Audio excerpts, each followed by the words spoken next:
사이버 캡이라고 하는 로봇 택시 전용 차량도 내년부터 생산되는데 연간 생산 목표를 100만 대로 한다고 그랬어요. 이 규모의 부분에서는 완전히 다른 접근을 하고 있다는 보수적으로 봤을 때 휴머노이드 시장은 자동차 시장이 30배라고 보고 있어요. 거기서 테슬라가 시장 점유율 20%만 가져도 지금 자동차 시장을 한 두세 배를 다 100% 갖는 거랑 비슷한 거잖아요.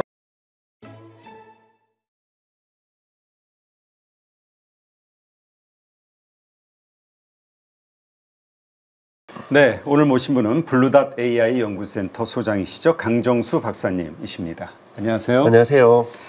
지난번에 뵀을 때 테슬라가 계속 급락하고 있어가지고 참 이거 매수의 기회 같은데 많은 분들이 너무 두려워하고 있고, 야, 이거 앞으로 어떻게 될 것이냐 걱정들이 많다 이런 말씀을 나눴는데, 야, 그 이후로 바닥에서 거의 65% 이상 급등하는 결과가 나왔습니다. 네, 맞습니다. 지금의 이 현상 요인이 어떤 거라고 보시나요? 크게 두 가지에 있습니다. 우선은 이렇게 될 수밖에 없었던 거죠. 제가 그때 왔었을 때가 이제 1분기 실적이 막 나왔는데 좀 예측을 하고 이것이 좋지 않을 거다라는 말씀을 드렸었는데요. 근데 1분기 실적이 사실은 대단히 안 좋았잖아요. 네. 거의 한 4, 5년 만에 이 정도로 나쁜 실적을 보였었는데요. 그럼에도 불구하고 주가가 떨어지지 않았습니다. 그리고 사실은 그때부터 주가가 오르기 시작했거든요. 네. 그때 이제 나왔던 가장 큰 가이던스 중에 하나는 일론 머스크가 이제는 도지에서 많은 부분을 테슬라로 무게중심을 옮기겠다. 네. 이 부분이 이제 긍정적으로 작용했고, 그 다음에 6월 달에 반드시 자율주행을 시작하겠다. 텍사스 오스틴에서. 그리고 6월 달에 신규 중저가 모델을 내놓겠다. 이 세 가지 부분의 컨퍼런스 콜에서 약속이 됐고, 그리고 네. 이제 파이낸스 리포트가 나오는데도 6월 달에 준에, 그러니까 이 텍사스 오스틴에서 비감독 이 자율주행이 시작된다. 이런 부분들이 나오면서 이 기대치들이 이제 증가하게 됐고, 그 이후에서 계속해서 나왔던 모습들을 보시면 여러분, 우선은 약 한 300명 정도가 네. 지금 이제 임시적으로 오스틴에서 테슬라가 받았던 것은 러너 퍼미치라고 해서 그러니까 배우는 사람에 대한 허가권, 러너스 퍼밋이었다가 이제는 이 드라이버 라이센스로 바뀌는 거였거든요. 아, 네. 그러한 장면들이 있다라는 것들을 보여줬고, 테슬라 직원들이 또 이 자율주행을 타고 있는 모습들, 비감독하에서 이런 모습들이 영상들이 나오면서 하나하나 준비되고 있다. 그래서 점점 이것이 되고 있다는 것들이 테슬라 주가를 계속해서 상승을 시켰고, 일론 머스크도 이제 여러분 아시는 것처럼 트럼프 대통령하고 사우디아라비아를 간다든지 도하에 가서 컨퍼런스에 참여한다든지, 그 이후에 CNBC랑 장기간의 긴 인터뷰를 하고, 네. 블룸버그하고도 인터뷰를 하는 등 대단히 이제 언론들과 정치 얘기를 하는 것이 아니라 테슬라에서도 자율주행과 옵티머스에 대해서 본격적으로 이야기들을 하기 시작하고, 또 옵티머스의 어떤 새로운 국면들이 또 소개되고 이러면서, 이제 뭔가 테슬라에서 진짜 AI 기업으로 전환되는 테슬라에서 뭔가가 쏟아질 것 같다. 뭔가 이루어질 것 같다. 그리고 정말 꿈에서만 꿈과 같았던 얘기들이, 그리고 조금은 허풍이 있다고 생각하고 과장이 있다고 생각했던 것이 정말로 일어나는구나. 네. 이 부분에 대한 기대치가 많이 들어오면서 지금 주가가 계속해서 상승하고 있는 것이 아닌가, 그렇게 생각하고 있습니다. 네, 그렇군요.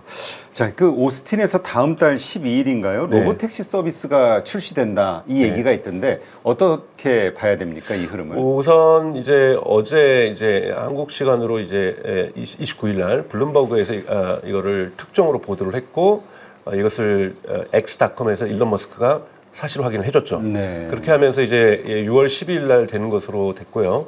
그리고 이제 일론 머스크가 그 전에 이제 블룸버그하고 인터뷰를 하면서 자세하게 얘기를 했어요. 처음부터 1000대를 할 수도 있지만 그것은 우리가 예기치 못하는 이 불상사가 일어날 수 있다.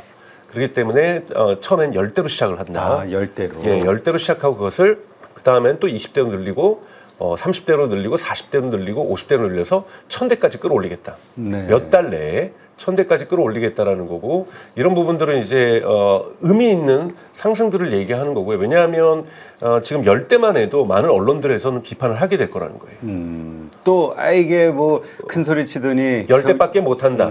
또 만약에 30대를 해도 그 중에 하나가 사고를 난다 그러면 또 크게 언론이나 방송에서 보도를 하면서 비판을 할 거기 때문에 조심스럽게 움직인다는 모습을 보여줬고요. 저는 이거는 정말 잘한 선택이라고 보고 있습니다. 그러니까 신중하게 이 부분을 접근하고 있다는 부분이고, 또 저는 사실은 지오 펜싱은 안 할 줄 알았어요. 지오 펜싱이라는 건 뭐냐면 특정 지역은 안 가는 겁니다, 이 차가. 좀 사고가 날 만한 지역. 네, 그러니까 펜스를 친다라는 거가 이제 이렇게 담을 친다라는 거잖아요. 지오 펜싱이라는 것은 원래 웨이모는 항상 지오 펜싱을 하고 있어요. 네. 웨이모는 HD, 그러니까 즉 그 하이 디피니션, 그러니까 이 HD 이 정밀 촬영하는 지도가 없으면 그 지역을 못 갑니다.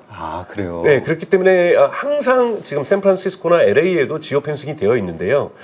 테슬라의 그 슈퍼바이저드 감독하에서 가는 거는 지오 펜싱이 없었어요. 네. 그러니까 왜냐하면 HD의 지도가 필요하지 않기 때문에 어디든지 갖고 엣지 케이스가 되면 인간이 개입을 해서 빠지고 나오면 되는 거니까 큰 문제가 없었던 거죠. 그런데 지금 오스틴 같은 경우에는 괜히 그런 식으로 어떤 특정한 엣지 케이스도 다 연습이 됐다라고 테슬라는 얘기하지만 들어가서 조금이라도 실수를 하면 네. 난리가 난다라는 거죠. 그렇기 때문에 완벽하게 안전하게 가는 것을 보여주기 위해서 우선은 지오 펜싱을 두고 있지만 점진적으로 지오 펜싱도 없애는 방향으로 가게 될 거다. 이렇게 보시면 될 것 같고요. 그래서 가장 중요한 것은 운전석에 사람이 앉지 않고 안전위원도 앉지 않은 상태에서 이번에 10대가 운영이 된다는 것, 그리고 이것이 2, 3주가 지나면 20대로 늘어난다는 것, 또 2, 3주가 지나면 30대로 늘어난다는 것, 이런 식으로 좀 가파르게 그 이후부터는 늘어날 거라고 보고요. 차량도 모델 Y가 된다. 이번에 나왔던 페이스리프트 했던 모델 Y 주니퍼가 운전석에 아무도 앉지 않은 상태에서 주행을 한다. 이렇게 보시면 될 것 같습니다. 네, 그렇군요. 근데 어떻습니까? 지금 FSD로 명칭되는 그 테슬라의 그 자율주행 기술력 어느 정도 단계로 봐야 됩니까? 상용화되기에 충분하다고 봐야 되나요? 이제 맥락적으로 또 몇 주 전에 이제 이 테슬라에서 이 FSD를 담당하는 사람이 언론과의 인터뷰에서 우리가 웨이모에 비해서 많이 떨어져 있다, 1, 2년 뒤쳐져 있다라고 얘기를 했어요. 근데 그것 때문에 이제 그래 테슬라 지금 하지도 못해 뭐 이런 얘기들이 많이 나오는데, 근데 그 인터뷰의 전후 맥락을 같이 보면 기술 그 자체가 아니라 웨이모는 벌써 1년 전부터 유료 서비스를 시작을 하고 있고 그런 부분에서 앞서 나가 있다고 얘기를 한 것이지. 경험에 대한. 네, 경험과 그리고 거기서 고객 서비스의 문제들, 왜냐하면 1년 전부터 유료 서비스를 했다라는 것은 그 전부터 무료 서비스로 제한된 사람들에 한해서 계속해서 주행 서비스를 해왔다라는 거거든요. 그렇죠. 이런 부분에서 앞서 있다고 얘기를 하는 것이지 기술 자체가 다른 기술이기 때문에 자율주행 기술 자체가 그렇게 직접적으로 비교하지는 않았었거든요. 근데 다만 사실이죠. 웨이모는 여러분 작년 6월, 7월부터 해서 유료 서비스를 해서 주당 10만 건의 유료 결제가 있었고요. 네. 올해 2월에는 주당 20만 건의 유료 결제가 있었고, 올해 4월에는 주당 20만 건의 유료 결제가 있었고, 네. 또 5월 중순에 있었던 구글 I.O., 그러니까 개발자 연례 회의에서 웨이모 대표가 했던 것은 지금 1,000만 건의 100만 건이 아니다. 1,000만 건의 유료 결제가 누적돼서 있었다. 네. 이건 정말 웨이모가 잘한 거고 그렇죠. 놀라운 성과라고 볼 수가 있죠. 그러니까 무료로 사람들이 탄 게 아니라 우버를 통해서 탔던 사람들이 유료 결제를 1,000만 건을 했다라는 것은 대단히 큰 성과라고 볼 수 그렇죠. 있고, 이 부분에서는 앞서 있다라고 얘기를 한 것은 맞습니다. 근데 이제 기술 그 자체가 접근법이 다른 거죠. 왜냐하면 여기는 이제 iPace라고 하는 제규어의 차례를 개조해서 거의 20만 달러에 가깝게 거의 2억 원에 가깝게 추가 개조를 해서 정말 레이더 라이다도 막 8개씩 막 들어가고 이런 특수 차량을 제작해서 거기다가 HD 카메라로 이 HD 지도를 만들어서 그 지역에서만 제한돼서 움직이는 거고, 이제 그래서 구글도 이제 자신감이 붙었기 때문에 뭐 유럽, 미국으로도 확장하고 지금 올해 같은 경우는 도쿄에서도 테스트를 하겠다. 그래서 10,000대를 추가 제작을 하겠다. 네. 그럼 10,000대를 가지고 지금 3,500대 정도를 운영하고 있습니다. 그럼 10,000대를 추가 갖고 와서 또 다시 수작업으로 다시 또 여기다가 레이저 라이다 카메라를 붙여가지고 이걸 움직인다. 3,500대에서 플러스 10,000대가 된다는 건 되게 폭발적으로 증가하는 건 맞죠. 그렇죠. 근데 일론 머스크는 뭐라고 얘기를 하고 있습니까? 이것이 이제 테슬라의 접근 방식의 차이인데, 우리는 1,000대 간다라는 거잖아요, 올해. 그렇죠, 1,000대 간다라는 1,000대. 거죠. 예, 그러니까 1,000대 간다라는 거고, 그리고 이것을 내년도에 50개 도시로 확대한다라는 거고, 이렇게 되면은 더욱더 많은, 그냥 몇십만 대의 자율주행을 미국에서 돌리겠다 이렇게 얘기를 하고 있는 거거든요. 그리고 사이버 캡이라고 하는 로봇 택시 전용 차량도 내년부터 생산되는데 연간 생산 목표를 100만 대로 한다 그랬어요. 아, 대단하네요. 그러니까 이 규모의 부분에서는 완전히 다른 접근을 하고 있다라는 부분인 거고요. 그리고 안전도 테스트는 지금 뭐 테슬라는 자신 하는 거고 정부도 허가를 해주는 거잖아요. 그러니까 즉 그러니까 학습 허가, 러너스 퍼밋에서 이 드라이버 라이센스로 갔다라는 것은 정부도 어느 정도 허가를 해줬다는 건데 사실은 주행은 해볼 필요는 있죠. 우리가 네. 모든 것은 다 100% 기술을 100% 자신감 있게 얘기할 수는 없지만 그렇죠. 어느 정도 자신감이 성숙됐기 때문에, 그러니까 쌓여 왔기 때문에 이제는 자율주행, 즉 비감독화에 들어가는 거라 볼 수가 있는 거기 때문에요. 저는 좀 지켜볼 문제라고는 생각을 들어요. 그러니까 그리고 조금의 노이즈는 좀 발생할 거라 봅니다. 어느 정도의 엣지 케이스라든지, 왜냐면 지금 웨이모가 엣지 케이스가 여러분 없는 게 전혀 아니에요. 엣지 케이스가 또 뭔지 모르는 분이 있을 수 있으니까. 네. 엣지 케이스를 보통 이제 자율주행에서는 특수 경우인데, 예를 들면은 지도에는 아무 문제가 없었는데 갑자기 공사를 하고 있어요. 아, 그런 경우 있죠. 그렇죠. 그래서 갑자기 여러분도 운전할 때 보면은 갑자기 차량이 2차선이었는데 1차선으로 줄여든다든지, 그리고 또 그냥 1차선이라서 그 골목길 들어갔더니 이삿짐 나르고 있어요. 그렇죠. 뭔가 막는 뭉치가 있을 예, 수 그렇죠. 있죠. 근데 이것은 예고된 것도 아니에요. 이삿짐 센터에서 갑자기 하고 있어. 또는 그 차량이 고장나서 서 있어요. 이랬을 경우 이걸 엣지 케이스라고 얘기를 합니다. 네. 이런 경우에는 어떻게 할 줄 몰라 하는 거죠. 그렇죠. 이거 왜냐면 그 프로그램에 들어있지 않은 거니까. 그렇죠. 돌발 상황. 그렇죠. 이러한 경우에는 웨이모는 원격 조정을 합니다. 원격 조정을 해서 차를 후진을 시키는 거죠.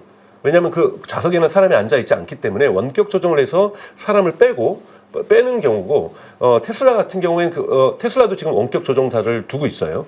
테슬라도 원격 조정을 했는데, 테슬라가 가장 많이 신경 썼던 것은 사실은 웨이모는 기본적으로 엣지 케이스는 무조건 인간이 원격 조정으로 개입한다라는 거고, 테슬라는 그 엣지 케이스를 스스로 해결하는 쪽으로 훈련을 시키고 있었어요. 네. 그렇다고 해서 이것이 모든 100%, 우리가 여러분도 아시지만 세상 살면서 운전하시면서 정말 예상치도 못했던 경우들이, 이 엣지 케이스라고 하는 것들이 얼마나 그렇죠. 많이 일어나면 갑자기 고라니가 튀어나올 수도 있는 거고요. 그렇죠. 이랬을 때 급브레이크 밟을 수도 있는 거고, 이렇게 있을 때는 어떻게 해야 될 것인가, 이런 부분들을 하나하나 테슬라는 이것마저도 해결하겠다고 하지만, 테슬라가 생각하지 못했던 엣지 케이스가 발생할 수가 있습니다. 초기에는. 그렇죠. 이랬을 경우에는 테슬라도 원격 개입을 하겠다라는 거거든요. 그래서 그러한 부분에서 혼란들이 있었고, 그런데 웨이모도 지금 그런 부분들이 있죠. 1,000만 건의 유료 결제가 됐으니까요. 그러면 여기에 대한 언론이 그렇게 질타하지는 않거든요. 네. 일어날 수 있는 일이고 인명 피해가 없는 이상 이것은 크게 보도가 되지 않았는데, 테슬라 같은 경우에는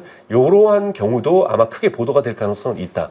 그래서 실망하는 비판들이 충분히 있을 수 있다는 점을 우리가 생각을 해야 되고, 그것에 따라서 주가도 심지어는 조금 변동될 수도 있다.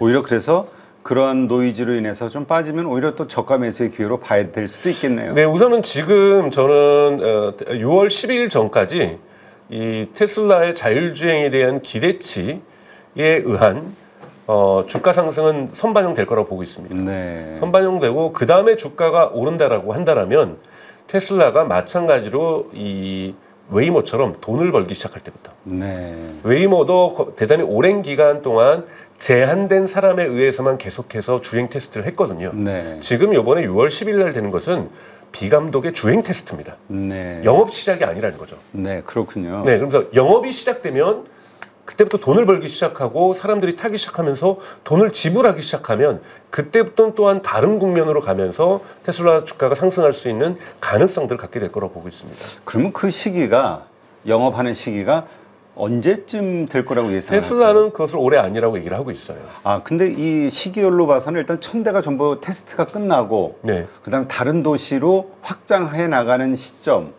그걸 올해 안에 5개 도시로 한다고 얘기를 했고요. 네. 내년에 50개 도시를 목표로 한다고 얘기를 했거든요. 아마 제 생각에는 1,000대까지가 아니라 100대만 돌아다녀도요.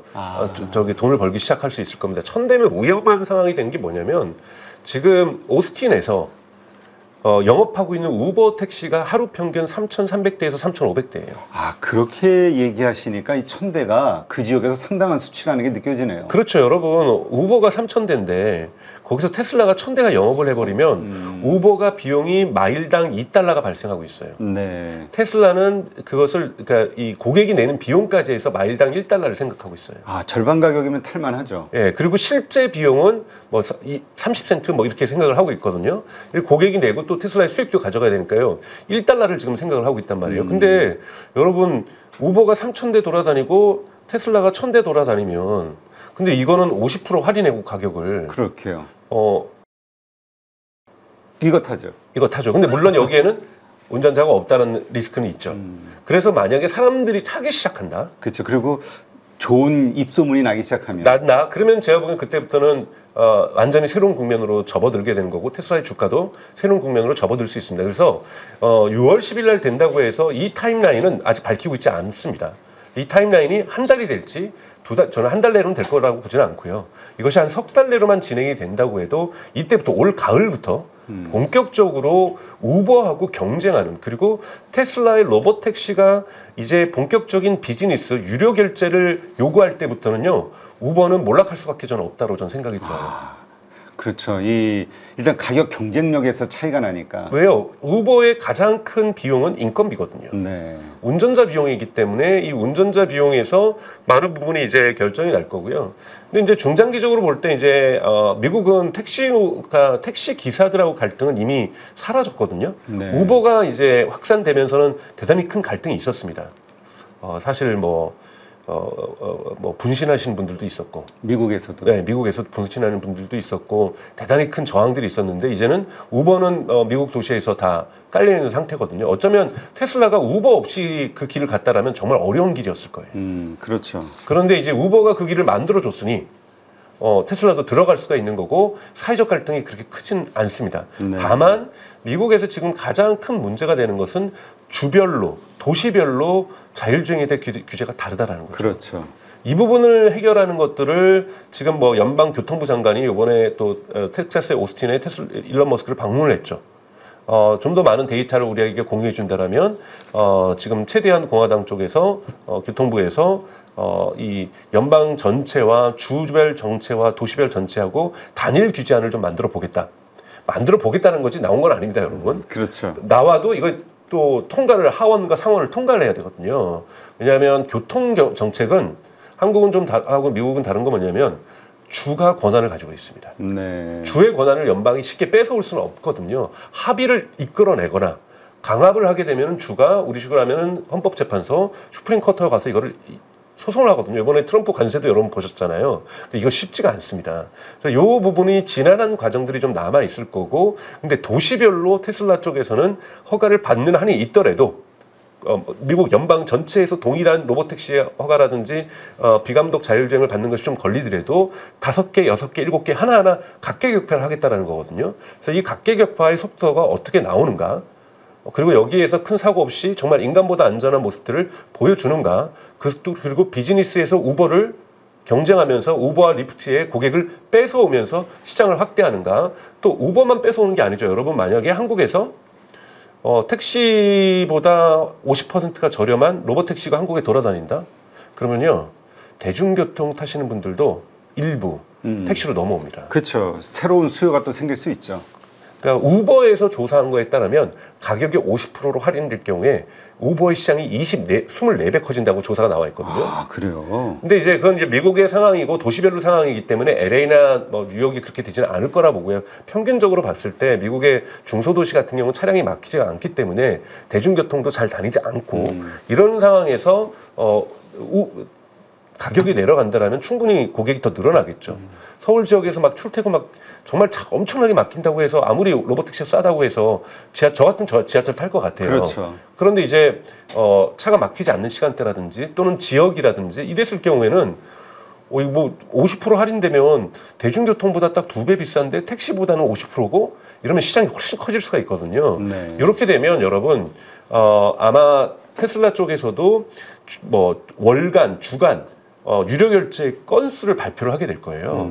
그럼 어렵지 않게 테슬라의 로봇택시 매출을 우리가 예측할 수가 있잖아요. 그렇죠. 그리고 여기에서 순이익률은 너무나도 쉽게 계산될 수 있기 때문에 테슬라가 앞으로 뭐 일부 전문가에 의해서는 5년 안에 자동차를 판매한 돈보다 로보택시 매출이 더 커질 거라고도 얘기를 하고 있거든요. 네. 근데 이것이 또 가지고 있는 경제적인 의미는 테슬라가 처음으로 본격적으로 AI로 돈을 버는 거잖아요. 그렇죠. 이것은 AI 기업에 대한 이 멀티플이 또 존재하고 있는 거기 때문에요. 물론 지금 그 AI 기업으로서의 테슬라에 대한 멀티플이 사전 반영되고 있지만 실제로 돈을 벌게 된다면 다른 국면으로 기업에 대한 밸류에이션이 발생할 수 있을 거라고 보고 있습니다. 네, 저는 그 말씀하신 거에 좀 동의가 되는 게 일본의 택시비가 되게 비싸잖아요. 맞습니다. 그래서 일본 사람들이 그 한국의 택시비 그 요금을 보고 와서 탄다고 일부러 탄다고. 저희도 베트남 가면 잘 탑니다. 그렇죠. 그런 그 예가 좀 그런 떠오르네요. 느낌 여러분 가지시면 돼요. 이거 우버보다 50%가 저렴하더라고요. 그렇죠. 알겠습니다. 근데 말씀하신 대로 여기에는 좀 웨이모라든가 좀 여러 가지 경쟁자들이 있잖아요. 그리고 여러 가지 주. 근데 이 주마다 다른 이 법을 좀 어떻게 하기 위해서 이 도지에 들어간 걸로 또 많은 분들이 생각하고 있는데 이거는 쉽게 안 되는 것 같네요. 이해관계가 얽혀서인가요? 그렇죠. 그리고 또 이제 어제 일론 머스크가 이제 두 번에 걸쳐서 트럼프 행정부를 비판을 했죠. 하나는 하여튼 가장 큰 건 지금 여러분 빅 뷰티풀 빌, B자가 3개 들어가는 여기에는 이제 감세 정책도 있죠. 팁에 대해서는 세금을 이제 묻지 않겠다. 이건 공약이었고, 그렇죠. 그리고 이제 초과 노동에 대해서 세금을 묻지 않겠다. 근데 여기에 뭐가 들어가 있냐면 태양광이라든지 이런 거에 대한 지원금을 끊겠다. 전기차에 대한 지원금을 올해 말부터 끊겠다. 이런 것들도 다 들어가 있었는데 일론 머스크가 어제 공식적으로 이것에 대해서 그러면 도저히 일이 뭐가 되냐. 그러니까 이렇게 되면은 정부의 부채가 늘어납니다. 그렇죠. 정부의 부채가 늘어나고 자기가 도저히 들어가서 하고 싶었던 일이고 목표가 뭐였냐면 정부 부채를 줄이기 위해서 예산을 줄이는 거였잖아요. 그렇죠. 정부의 지출을 줄이는 거였는데 저렇게 수입을 줄여버리면 도지가 했었던 일이 뭐가 되느냐. 이렇게 좀 비판을 했었고 그러면서 빅 뷰티풀 빌에 대해서 자기는 반대한다는 분명을 하면서 어제는 이제는 내년에는 사실은 일론 머스크는 도지가 특수공무원이었기 때문에 1년에 150일밖에 일을 못하기 때문에 네. 어느 정도 일을 하고 지금 빠져나와서 테슬라 해서 내년에는 또 할 수 있는데 내년에 돌아가지 않겠다고 얘기를 해버린 거죠. 그러니까 어느 정도 좀 마찰이 트럼프 있다. 정부가 마찰을 지금 명확하게 보여주는 거고요. 사실은 1기 때도 이렇게까지 강하지 않았지만 트럼프 행정부의 고문으로 들어갔었거든요. 네. 그때는 트럼프 행정부에서 파리 기후협약에서 탈퇴할 때 여기에 대한 저항의 표시로 본인도 고문직을 내려놨었거든요. 아, 그래요. 네, 근데 이번 같은 경우에는 당장에 트럼프하고 완전히 등을 돌리지는 않을 거지만 명확하게 정치하고 거리감을 두겠다. 그리고 또 블룸버그하고도 CNBC하고서 인터뷰할 때 이제 정치인들 후원 안 할 거라 했더니 너무 많이 했다. 지금까지 충분히 많이 했다. 그래서 더 이상 안 할 생각이다. 이렇게 지금 얘기하고 봐서 보다 이제 스페이스 X와 테슬라와 X.AI 여기에 좀 더 집중을 하게 될 거라고 전망을 하고 있고 오히려 이런 부분들을 투자자들은 긍정적인 신호로 보고 있습니다. 그리고 연방정부에서 도와줄 거예요. 연방정부도 테슬라만 도와주고 싶은 건 아니고 웨이모도 도와주고 싶고요. 그렇죠. 뭐라고 얘기를 했냐면 중국의 자율주행과 경쟁하기 위해서 연방에서 단일화된 안을 만들어야 되는데 자율주행에 대한 규제법을 이거 주별로 규제법 다르고 어떤 데는 주하고 도시하고 또 다르면 도시 것이 우선시 됩니다. 도시마다도 자율주행 규제법이 다르고 연방도 다르고 이래서는 미국에서 자율주행의 어떤 경쟁력들이 중국에 뒤처질 수밖에 없다. 네. 이런 이야기들은 미국 정치권에서 얘기하고 있는 것을 고려한다라면 미국 정부도 노력을 할 거라고 보고 있어요. 지금 AI에 있어서 미중 갈등이 대단히 격화되고 있고 미국이 중국을 뒤처지지 않으려고 하고 있고 격차를 벌이려고 하는 입장에서 지금 현재의 속도로 간다라면 자율주행 부분에선 중국은 전면전이잖아요. 그렇죠. 그냥 국가도 나서고 기업들도 모두가 자율주행이 되고 요즘은 주차 그리고 뭐 이런 거 안 되면요 차가 팔리지도 않는다 그래요. 아, 그래요. 이 정도의 상황이기 때문에 테슬라도 노력을 하고 있지만 이런 전반적인 규제 환경들은 저는 좀 시간은 걸리겠지만 풀려낼 거라고 보고 시간이 되기 전까지 테슬라가 기다리는 것이 아니라 도시별로 각계격파를 해서 5개 도시, 6개 도시, 10개 도시, 20개 도시 이렇게 확대해 나갈 거라고 보고 있습니다. 네, 그렇군요. 자, 근데 이 자율주행 하는 것도 참 놀라운데 이 정도까지 빠르게 기술력이 발전했나 싶어서요. 근데 이게 차를 받을 때도 자동 납품이라면서요. 차가 나가면은 지금은 대리 탁송 기사가 와가지고 이제 갖다 주잖아요. 영업 기사가 됐든 영업 사원이 됐든. 근데 그게 아니라 그냥 나가보면 이제 와 있는 거네요. 자동으로. 네. 일론 머스크가 어제 얘기를 했죠. 그래서 자율주행 오스틴에서 시작할 뿐만이 아니라 딜리버리를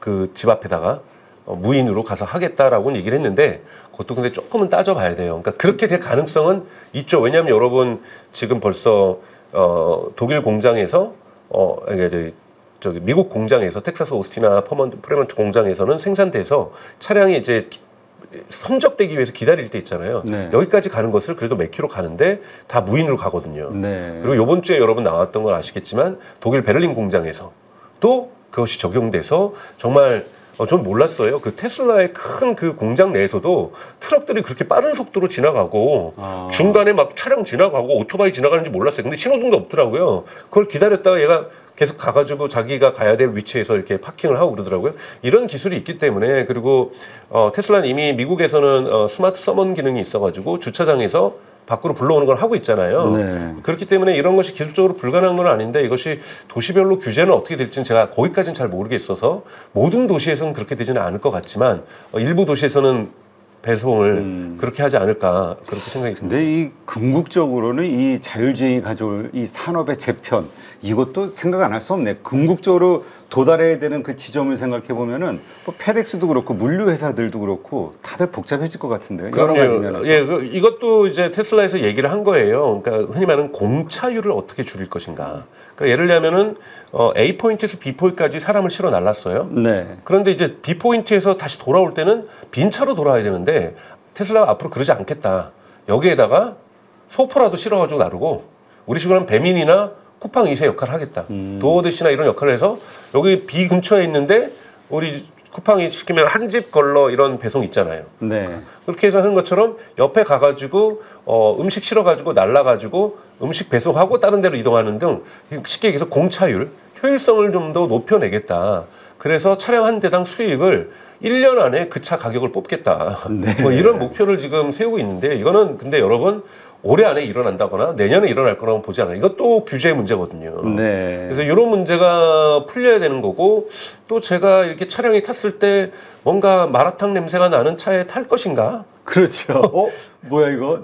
이 냄새는 뭘까? 이 냄새는 뭘까? 나 저 목적지 바꿔가지고 이거 파는 대로 가져 이렇게 할 수도 있는 거고 이런 문제 물론 이제 자동 로봇 청소 기능도 지금 다 해놓고 있거든요. 그래서 뭐 그랬을 경우에 이제 방향이라든지 이러한 냄새 제거라든지 이런 것도 자동으로 하게 될 거라고 보는데 하여튼 목표는 이러한 경제적 효율성을 우리 모빌리티에서 추구하는 것이 지금 테슬라가 목표를 하는 거기 때문에 저는 2030년 넘으면 휴머노이드가 빈 차에다가 물건을 소포를 나눠주고 배송하는 이런 레스트 마일이라고 하죠. 이런 서비스도 저는 가능할 거라고 보고 있습니다. 네. 말씀을 듣다 보면 확실히 테슬라가 다른 자동차 회사와는 다른 게 승차감 아니면은 무슨 뭐 안전성 이런 어떤 제품에 대한 이런 어떤 비전을 제시하는 게 아니라 성능에 대해서 이야기하는 게 아니라 세상의 트렌드가 바뀌는 거에 대한 아주 큰 거대 담론을 이야기하는 거 보면은 확실히 혁신적인 기업이다 생각이 안 할 수 없네요. 맞습니다. 여러분 좀 보셔야 될 것은 한국이 아무래도 산업화의 역사가 좀 짧고 또 초기 산업혁명의 어떠한 기술들을 일제 강점기라는 것에서 대단히 강압적으로 우리가 받다 보니까 이런 산업의 어떠한 큰 교체의 역사를 많이 못 받았는데요. 우리가 이것을 X 트랜스포메이션이라고 얘기를 해요.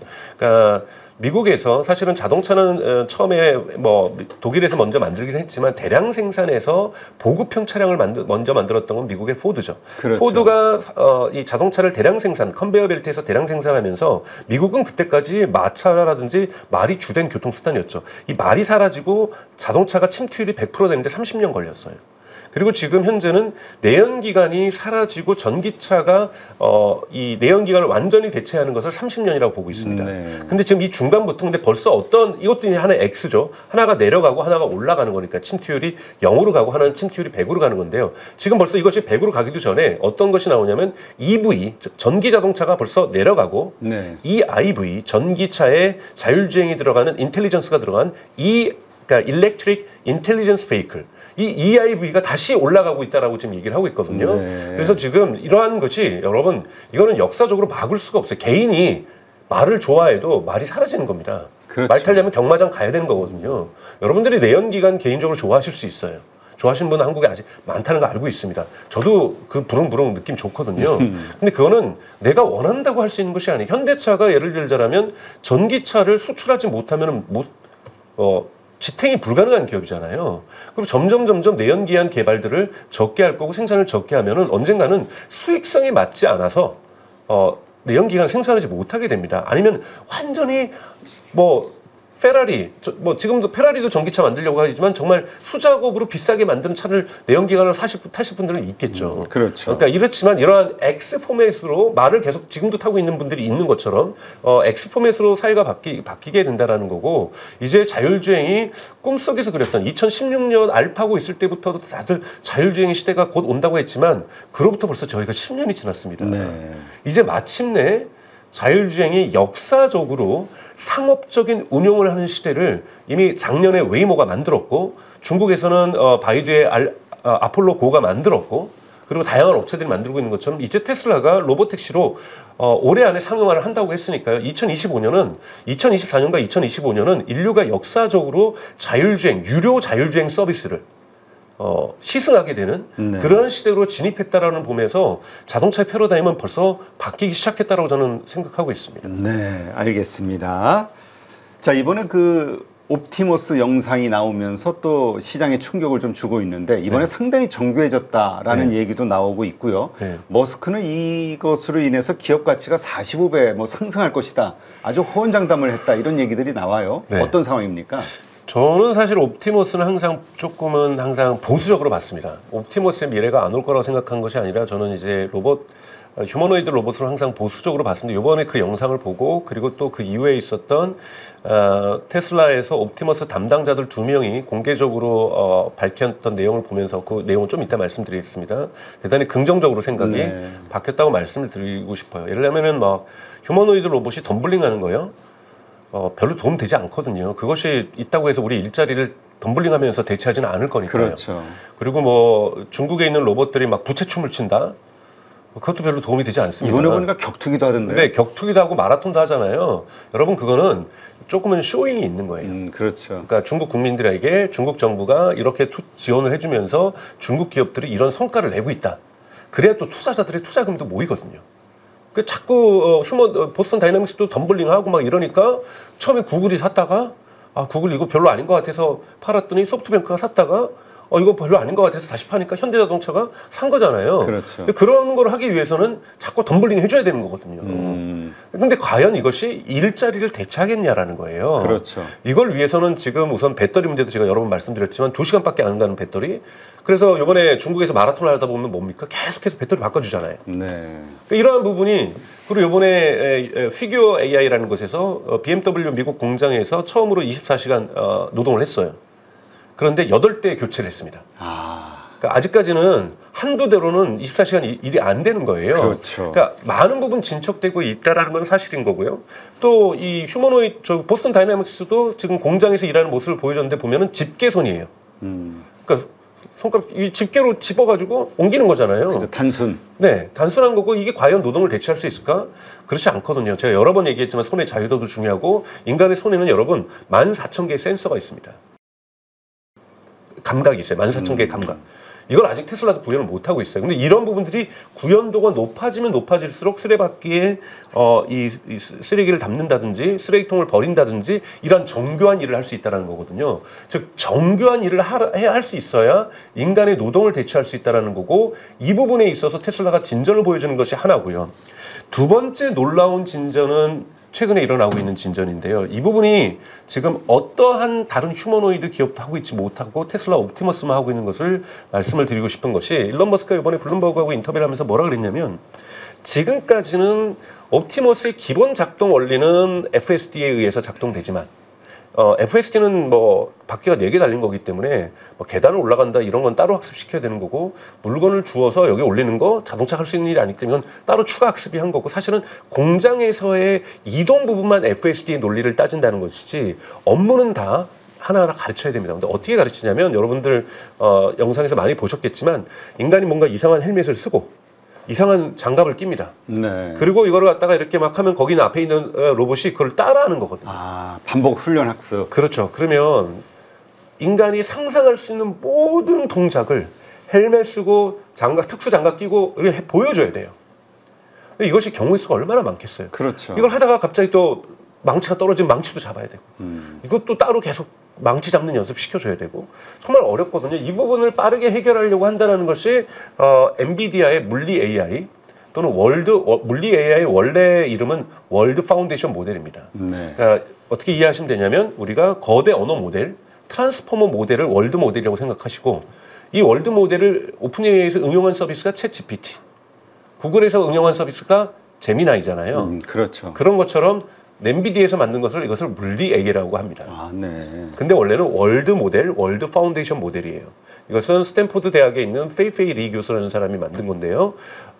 이 Godmother of AI, 그러니까 AI의 데모라고 하시는 분이고, 그다음에 우리가 Godfather of AI는 작년에 노벨 물리학상을 받았던 제프리 힌턴을 얘기를 합니다. 네. 근데 이 월드 모델이 하려고 하는 건 뭐냐면 내가 눈으로 본 것을 이해하려고 해요. 지금까지는 언어 모델로 우리가 거대 언어 모델로 AI가 있었다라면 내가 눈으로 봐야 물건이 떨어지는구나. 갑자기 이거를 죄송합니다. 이걸 갖고 와서 이렇게 톡 밀었더니 위로 옆으로 안 가고 위로 안 가고 떨어지더라. 네. 이걸 어렸을 때부터 우리는 수없이 봐왔기 때문에 중력이 발생한다는 걸 알고 사진 속에 뒤에 산이 있으면 저건 되게 멀리 있다는 걸 알게 되고 우리가 봄으로써 이해하고 알게 된다는 거죠. 원근감도 그렇고요. 이번에 그러한 원근감을 해결하는 것이 뭐냐면 여러분 BO3에서 구글이 BO3에서 동영상을 이제 만들어 주는데 소리가 들어갔잖아요. 여러분 많이 보셨을 거예요. 막 사람이 말을 하는 뭐 입도 막 정확하게 움직이고 막 큰 얼음 덩어리가 떨어지니까 쪼개지면서 오는데 그 소리까지 다 들리고 나한테 가까우니까 소리도 커지고 기차가 지나가는데 엄청 큰 소리가 나다가 멀어지니까 작아지고 여러분 이것이 여기에는 언어 모델로 이건 해결할 수 없는 거예요. 여기에 벌써 물리 모델이 들어가기 시작한 겁니다. 네. 물리 모델은 세상을 이해하는 겁니다. 그래서 중력의 법칙을 이해하는 거고 원근감을 이해하게 되는 거란다는 거죠. 이런 부분들이 들어간 것이 구글이 이번에 비오3에서 보여준 건데 일론 머스크가 그랬어요. 올해 안에 목표는 유튜브에 있는 동영상 보고 연습하는 거다. 아, 그래요? 네. 휴머노이드가 사람이 일일이 그걸 가르쳐주는 게 아니라 우리 어린아이가 유튜브에 있는 동영상을 보면서도 세상을 이해하는 것처럼 유튜브에 있는 동영상은 여러분 2D죠. 2D를 보면서도 세상을 이해하는 것. 그러면 유튜브에 동영상이 어마어마하게 있잖아요. 그렇죠. 수십억 시간이 있습니다. 그럼 여기다가 GPU만 붙여주면 혼자서 알아서 학습한다. 엄청나게 빠르게 학습을 하죠. 자전거 고치는 거 영상 많습니다. 뭐 요리하는 영상 어마어마하게 많겠죠. 뭐 청소하는 영상도 많습니다. 이것만 보면 이 친구가 쫓아갈 수 있다는 거죠. 휴머노이드가. 네. 그런데 일론 머스크가 이 인터뷰를 하고 한 다음에 지난주에 테슬라의 AI를 총괄하고 있는 사람이 뭐라고 X닷컴에 포스팅을 했냐면 성공했다. 근데 아직은 다 성공한 건 아니고 그 1인칭 시점에서 촬영한 영상은 이제 학습을 자동으로 할 수 있다. 네. 그러니까 우리가 나의 입장에서 여러분 개인의 입장에서 내가 세상을 보는 촬영하는 것 이런 식으로 촬영한 영상은 이제 이 친구가 보고 학습이 된다는 거고 올해 그 다음에 남은 미션은 3인칭으로 찍은 영상 즉 사실상 나머지 영상 모두를 얘기를 하는 거죠. 이걸 보고 학습하는 것을 지금 연습하기 시작했다는 거예요. 그러면 여러분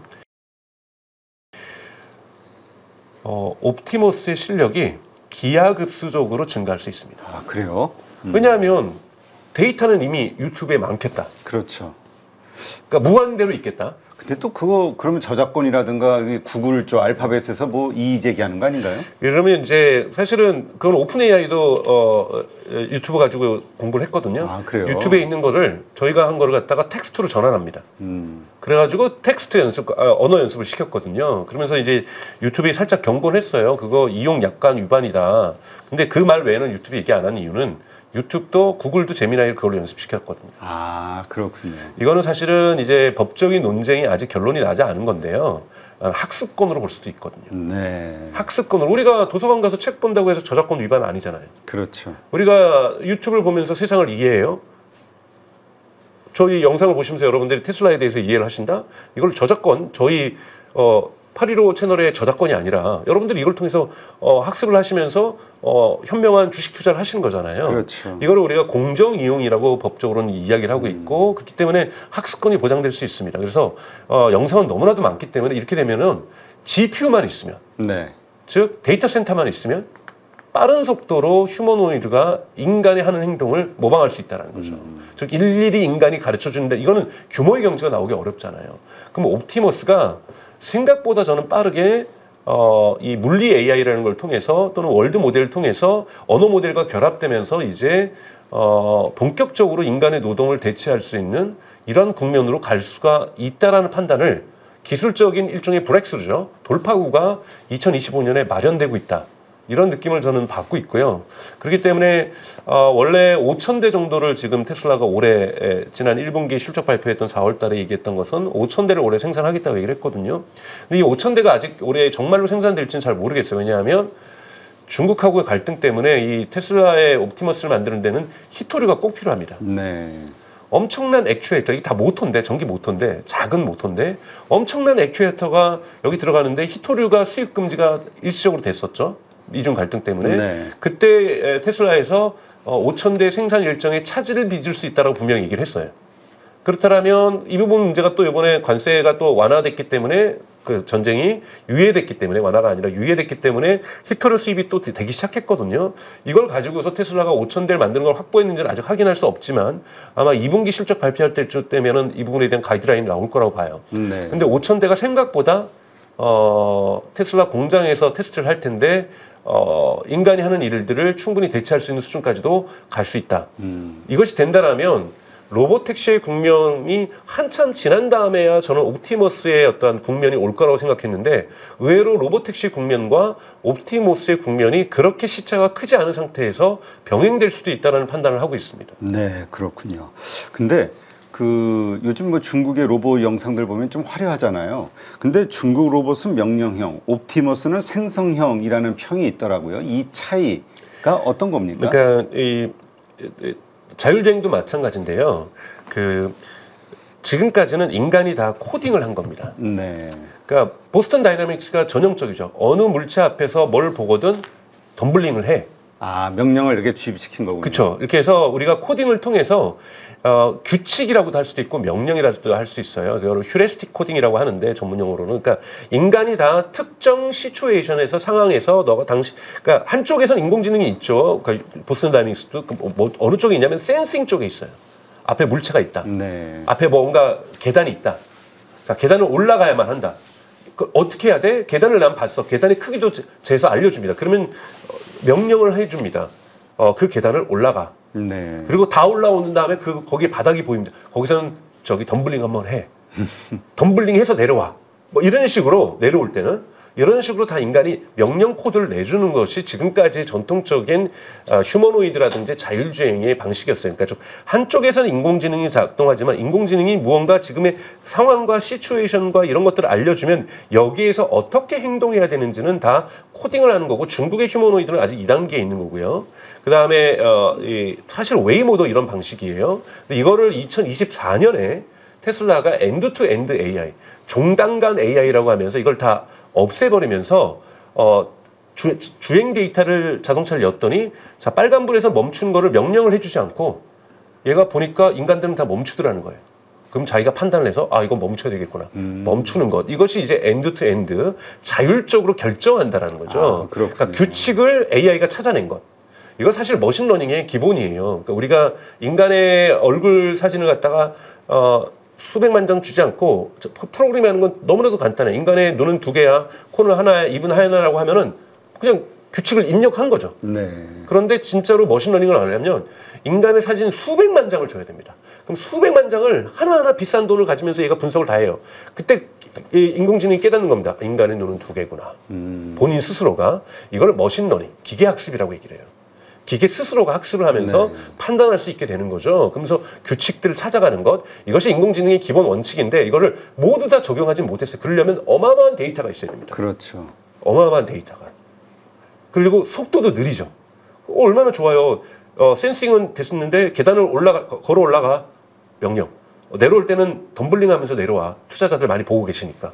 뭐 이런 식으로 명령을 할 수가 있는 거거든요. 그렇죠. 이 부분이 차이라는 거고, 근데 이제 중국도 샤오펑 같은 경우에는 엔드-투-엔드 AI로 가기 시작했어요. 네. 그러니까 중국도 이제는 초기에 빠른 속도로 자신들의 휴머노이드의 성과를 자랑하기 위해서 이 명령형으로 작동을 시켰다라면, 명령형이 빠르거든요, 여러분. 빠르잖아요, 그렇죠. 여러분. 100만 대의 사진을 100만 장을 보면서 인간의 눈에 2개고 코가 하나고 이걸 분석하는 것보다 뭐 개발자가 그냥 눈 2개, 코 하나, 이거 뭐 1분도 안 걸리는 일이잖아요. 훨씬 더 명령형이 빠릅니다. 네. 하지만 명령형은 아까 말씀드렸던 수많은 엣지 케이스, 자동차에서 말씀드렸던 예상하지 못했던 돌발 거에서 상황들에 대한 그래서 행동을 못 하는 거거든요. 시킨 일만 잘한다. 그렇죠. 정해진 규칙 외에는 멈춰버린다라는 거예요. 네. 그래서 궁극적으로 자율적으로 움직이기 위해서 우리가 만약에 로봇이 일을 하더라도 집안에서는 뭐 예측할 수 없는 상황이 너무 많으니까 공장에서도요. 갑자기 붙여놨던 잘 나사를 조여놨던 뭐 부품이 떨어질 수 있는 거예요. 그럼 얘가 떨어지면 이 상황은 처음 보기 때문에 동작을 멈춰버릴 수가 있거든요. 근데 이거는 저게 내구성이 약해서 떨어졌으니 내가 이거를 집어 올려서 내가 붙이던 아니면 나의 상급자에게 이거를 신호를 보내서 다른 사람이 조치를 하게 하던 내가 붙일 수 없는 거면 이런 식으로 자율적으로 판단할 수 있게 된다는 거죠. 그리고 뭐 집안에서는 하고 있는데 갑자기 아이가 와가지고 다리에다 막 권투를 연습을 한다든지 그래서 이럴 때는 어떻게 해야 될지, 일을 멈춰야 될지 아기를 먼저 돌봐야 될지 이런 것들이 먼저 입력이 안 돼 있더라도 아이를 먼저 부숴놓는다는 것을 규칙적으로 배웠다라면 아이를 갖다가 옮겨놓고 일을 마무리한다든지 이런 부분에서 우리가 예측하지 못했던 상황 속에서 휴머노이드가 작동하기 위해서는 궁극에 가서는 지금 테슬라가 하듯이 자율형 로봇으로 만들어야 됩니다. 네, 그렇군요.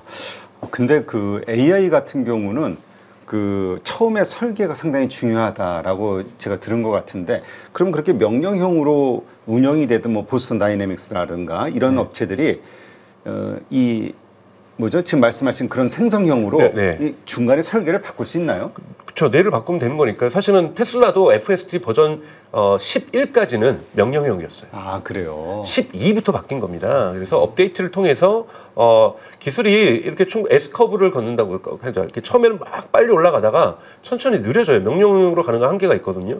이때 테슬라는 이 엔드 투 엔드로 자율형으로 가면서 다시 한번 이 커브를 올린 거잖아요. 그러니까 보스턴 다이내믹스도 충분히 성숙을 했는데 이제 한계에 봉착했을 때 지금 보스턴 다이내믹스가 선택한 게 뭡니까? 엔비디아하고 자율형 지금 AI를 여기다 도입하기 시작하고 있는 거거든요. 그래서 보스턴 다이내믹스 전 쫓아올 거라고 봐요. 그래서 근데 이제 처음부터 접근이 다른 게 뭐냐면 우리는 내연기관을 만들던 전통적인 자동차 회사, 뭐 현대자동차를 포함해서 내연기관을 만들던 곳에서 전기 자동차를 진입을 하다 보니 여러 가지 소프트웨어적인 부분이 좀 뒤처지는 부분들이 있잖아요. 근데 테슬라나 비아드 같은 경우는 처음부터 이 소프트웨어로 중심으로 자율주행을 궁극에 갈 거라는 목표하에서 중간으로 거쳐가는 것을 전기차로 생각을 했어요. 그렇기 때문에 하드웨어를 만들었지만 끊임없이 소프트웨어로 궁극에 통일할 거라는 것을 생각하면서 운영체계를 만들기 위해서 예를 들면 컨트롤러에 대한 어떤 장악이라든지 이런 부분까지도 소프트웨어 중심으로 사고를 하면서 중간 단계의 하드웨어를 만들었다는 거죠. 이러한 차이점이 분명하게 존재하는 건데요. 지금 로봇도 마찬가지예요. 로봇도 지금은 되게 물리적 중심의 로봇 중심으로 만들었던 것이 보스턴 다이나믹스 같은 거죠. 예를 들자면 사람도 있었지만 진짜 거대한 황소 모양도 있잖아요. 이게 뭐냐면 사실은 보스턴 다이나믹스는 미국 그러니까 미국 국방부가 만들려고 했던 거죠. 즉 전투가 저기 A 지역에서 일어나는데 탄약이 떨어져요. 그러면 이 황소 많은 애가 탄약 싣고서 거기 가는 거거든요. 그러면 뭐 굳이 자율적으로 가요. 명령하에서 원격 조정해서 인명 피해 없이 저기 무니션, 그러니까 탄약을 제공해 주면 되는 거거든요. 그렇죠. 이런 식으로 물리적으로 먼저 생각하면서 이 기업이 탄생을 했다라는 거죠. 자율주행을 해서 인간의 노동을 대체하겠다는 걸로 보스턴 다이나믹스는 역사가 시작되지 않았어요. 그러다 보니 이제 근데도 이 기술력이 물리력이 좋다 보니까 빠른 속도로 좀 쫓아오는 거죠. 빠른 속도로 쫓아온다는 부분에서 가능성 전 충분히 있다고 생각이 들고요. 중국도 마찬가지로 중국은 이제 군사용보다는 아예 휴머노이드 로봇을 생각을 하고 만든 건데 워낙 성과를 내야 되다 보니까 이런 물리적인 명령어로 자꾸 부채춤 추고 격투기 하고 달리기 하고 이런 모습인데요. 정말로 인간의 노동을 대체하는 데서는 격투기하고 달리기는 필요 없습니다. 우리가 로봇의 달리기 대회를 보고 싶진 않죠. 지금 시점에서는. 그렇다면 어떻게 봐야 됩니까? 이 테슬라의 이 옵티머스 이게 지금 그러니까 테슬라에 속해 있는 사업 아이템이잖아요. 네, 100%죠. 네, 100%죠. 네. 이것이 테슬라라는 차와 그다음에 FSD라는 것과 결합해서 하나의 그 상품 혹은 서비스 이것으로 계속 갈 거라고 봐도 되는 건가요? 그럼요. 그러니까 테슬라 물적 분할 같은 거 자꾸 떠올라서. 아니 그렇지 않죠. 그거는 이제 한국 같은 상법에서나 가능한 거고요. 미국에서 여러분 유튜브가 잘 된다고 해서 유튜브를 물적 분할하지는 않거든요. 뭐 국가가 쪼개라면 몰라도 그리고 그런 건 가능하죠. 국가가 너무나 테슬라가 컸다. 네. 쪼개라고 얘기할 수 있는데 지금은 시너지 효과가 너무나도 중요합니다. 시너지 효과가 어떻게 납니까, 여러분? 옵티머스의 흔히 말하는 인텔리전스와 네. 자율주행의 인텔리전스가 공통 분모를 갖고 있잖아요. 그리고 옵티머스에 들어가는 배터리와 테슬라가 만들고 있는 4680 배터리, 4680 배터리로 끝이 될 거라고 보지 않아요. 그거보다 더 진화된 배터리가 나와야 된다고요. 왜냐하면 옵티머스는 훨씬 더 배터리 공간이 적기 때문에 이 배터리에서의 브렉스루가 돌파구가 생겨야 되는 거거든요. 네. 여기서 시너지 공간이 있죠. 그 다음에 이 손부터 시작해서 모든 걸 움직이는 근육, 인간의 근육 역할을 하는 것이 액추에이터라는 거예요. 이 근육은 다 전기 모터입니다. 네. 테슬라 차량에 들어간 전기 모터 벤더들이 만드는 게 아니라 테슬라가 직접 다 만들어요. 네. 계속하면서 이 모터들을 버전업을 시키고 있잖아요. 그렇기 때문에 휴머노이드 로봇과 자동차는 소프트웨어 측면, 하드웨어 측면, 그리고 배터리까지 대단히 동일한 연관성을 가지고 있습니다. 하나의 묶음으로 네, 계속 갈 그리고 수밖에 젠슨왕 없다. 같은 건 그렇게 얘기해요. 자율주행을 로봇이라고 얘기를 해요. 네. 로봇의 한 종류로서 자율주행을 얘기하는 것이 카테고리상으로는 같은 로봇이라고 보고 있습니다. 아, 그렇군요. 그리고 이 로봇에 들어가는 지능을 젠슨왕이 만들어 보겠다. 엔비디아가 얘기를 한 거고 그것의 첫 번째 로봇을 자율주행이라고 표현을 하고 있습니다. 그래서 같은 산업군이라고 보는 것이 맞는 거고요. 의외로 그러니까 기술은 여러분 보셔야 될 것은 이 브렉스루가 안 생기면은 생각했던 것보다 늦어집니다. 네. 우리가 5년 안에 가능할 거라고 얘기했던 것 10년이 걸릴 수도 있어요. 일론 머스크도 2018년에도 얘기를 했어요. 2년 안에 자율주행 될 거다. 네. 2020년 하고도 지금 벌써 5년이 지났잖아요. 그렇죠. 그러니까 안 되면은 대단히 안 돼요. 기술은 항상 브렉스루가 생겨야 되거든요. 근데 브렉스루가 생기면 기하급수적으로 실현이 됩니다. 네. 그런 부분에서 테슬라가 작년에 엔드 투 엔드 AI로 간 것, 이것이 되게 큰 브렉스루였고요. 네. 이번에 옵티머스가 언어 모델 FSD 플러스 물리 AI를 결합시키면서 또는 월드 모델을 결합시키면서 유튜브로도 학습할 수 있다는 것은 여러분 어마어마한 브렉스루입니다. 만약에 진짜로 유튜브의 3인칭 관점에서 촬영한 영상, 즉 유튜브에 있는 모든 영상을 가지고도 옵티머스가 학습을 하게 됐다는 뉴스를 보게 되시면 이거는 그냥 옵티머스가 우리 인간 노동에 대체하는 속도가 생각보다 빨라질 수 있다. 네. 학습력이라는 것은 그다음부터는 얼마나 많은 데이터 센터를 많이 줘주는가에 따라 다를 수밖에 없는 그렇죠. 거거든요. 이렇기 때문에 지금 컴퓨팅 파워는 충분하기 때문에 블랙을 충분하게 있고 그리고 젠슨왕도 얘기했지만 과거에는 구글이나 메타나 알파벳이 엔비디아의 제1의 고객이었는데 어느새 제1의 고객이 XAI와 테슬라로 바뀌었다고 그랬거든요. 네. 그만큼 지금 대량 구매를 하고 있는 거고 테슬라가 하면 구매력이 있다는 거죠. 이렇게 되면은 지금 벌써 여러분 아시는 것처럼 뉴스를 보셨겠지만 한국에는 크게 보도가 안 됐는데 지금 텍사스 오스틴에도 데이터 센터가 지금 있는 데이터 센터하고 동일한 규모의 데이터 센터가 만들어지고 있어요. 그럼 정말 거대한 데이터 센터, XAI의 후퍼칩 20만 개 있는 데이터 센터는 그건 별도로 있는 거고요. 뉴욕에 있는 데이터 센터, FSD를 위한 데이터 센터 별도로 있는 거고 지금 텍사스 오스틴에도 데이터 센터가 있는데 동일한 크기가 하나 더 져진다는 거거든요. 네. 이 정도가 된다는 건 다들 예측하고 있는 거는 여기는 옵티머스 전용 훈련 공간이라고 보고 있어요. 정말로 빠른 속도로 생각보다 더디게 왔지만 여러분 2022년 기억나시잖아요. 인간이 그 코스튬 옷을 입고서 옵티머스 흉내를 냈던 그때 세계가 웃었거든요. 그렇죠. 로봇을 만든다더니 사람이 로봇 입고 나가지고 춤추는 걸 보고서 로봇을 그리고 안고 모시고 들어왔다는 네. 비판도 있어요. 여러분 그거 3년밖에 안 됐어요.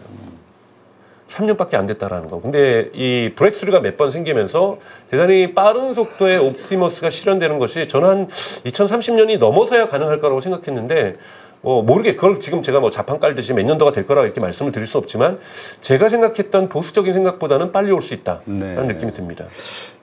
옵티머스 때문에 그 공장의 패러다임이 바뀔 것이다. 그리고 기업 가치는 43배나 상승할 것이다. 이게 이제 머스크가 단언했던 거잖아요. 이 옵티머스가 정말 생각하는 대로 이게 뭔가 상용화된다면 테슬라 이런 자동차보다 자율주행보다 훨씬 더 뛰어난 가치가 있을 것이다라고 얘기하던데 어떻게 보세요? 뭐 동일합니다. 그거는 뭐 미국에 있는 컨설팅 기업이라든지 이 전문가들이요 보수적으로 봤을 때 휴머노이드 시장은 자동차 시장이 30배라고 보고 있어요. 아, 그래요? 여러분 그러면 정말 보수적으로 봤을 때 30배 규모예요.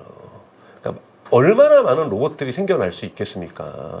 그렇기 때문에 이 30배가 넘는 규모의 시장이 TAM, 토탈 어드레서블 마켓이 생긴다라면 거기에서 테슬라가 어떻게 시장 점유율 100%겠어요? 그건 있을 수도 없는 일이죠. 있어서도 안 되는 일이고 거기서 테슬라가 시장 점유율 20%만 가져도 지금 자동차 시장을 한 두세 배를 다 100% 갖는 거랑 비슷한 거잖아요. 그렇죠. 밸류에이션은 여러분 제가 보기에는 엑셀로도 계산하기 어려운 정도의 수준일 거라고 저는 생각합니다. 네. 이것이 성공할 경우. 네, 성공할 경우. 네. 알겠습니다. 네. 네, 오늘 이렇게 해서 테슬라의 자율주행 그리고 로보택시 그다음에 옵티머스 관련해서 여러 가지 지점들에 대한 이슈들 점검해 봤고요. 오늘 좋은 인사이트 함께 해 주신 강정수 박사님 고맙습니다. 고맙습니다.